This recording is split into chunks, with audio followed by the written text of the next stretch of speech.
A few moments later. Alright, what's up mga kaopa at kauni out there? Welcome to our YouTube channel, and this is Janice Fernandez, ALYSON Jaya, and we are from Monster Munch Company. So for today's video, we're gonna talk about the introduction of our product. So Jaya, what is our product all about? Our product is all about Munchkin. Tawag na mo siya og Fruity Munchkin. Hindi siya basta-basta na Munchkin. Lamig and affordable pa dyan.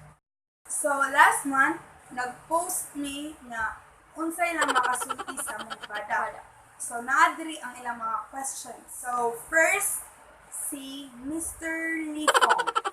Ang ingon niya, common na ang Munchkin na concept. so actually sir, we all know na common na jud kayo ang Munchkin nga delicacy diri sa Philippines. But we innovate them.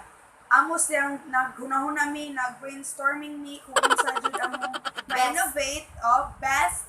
So mao ni siya ang among feelings is fruits. So among gitawag among Munchkin og Fruity Munchkin.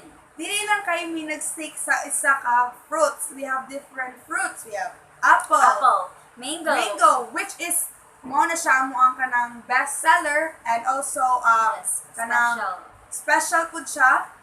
We have apple, banana, and many more.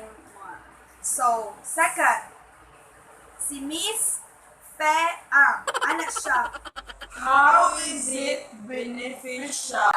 So, amo ang Munchkin is rich in vitamins and minerals. So, dili ni siya ingon nga kumukaon ka ni nga Munchkin kay wala kay mag-get na kuan. So, nagkuan sad mi sa among product nga nasay.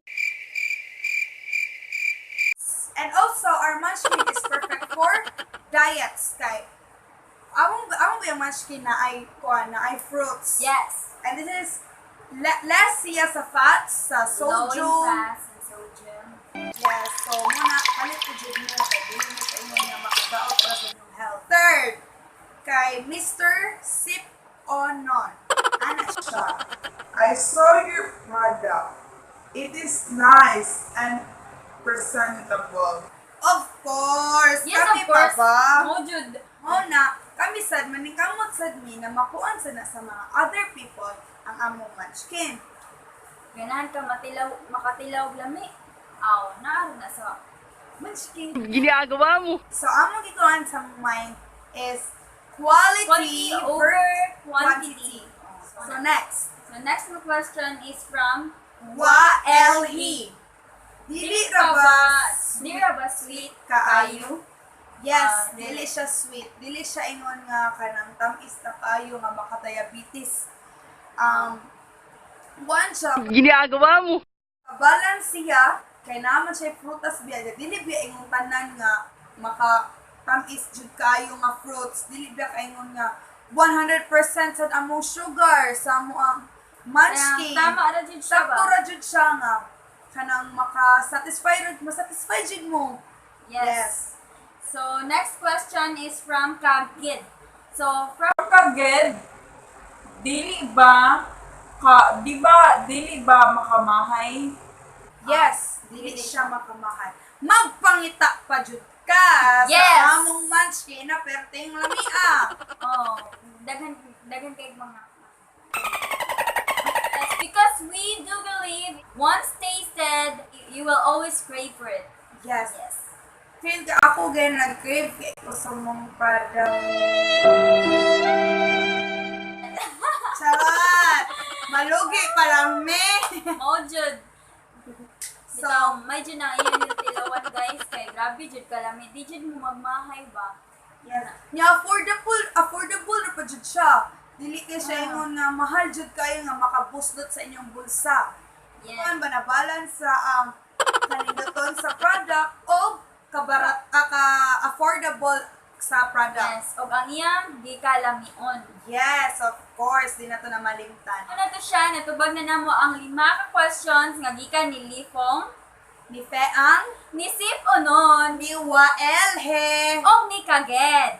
Yes, so thank you sa inyong pag-participate sa among post. Question nga sa status na mo last month, and we do hope na makatilaw na mo o sa mga wa pa na nakatilaw, rather makatilaw na mo kay grabe jud kay ni kalami, as in di kin mo magmahay ta kay we make sure that our customers magbalik-balik jud siya. Yes, di ba, Gia? Yes, of course. So, this is again JUNESSE Fernandez. Alyson Jaya, Don't forget to like, share, subscribe, and comment. and hit the bell button. Bella. Bell. At So, So, goodbye. thank you for watching. Thank you for watching. At ang ninyo amo ang next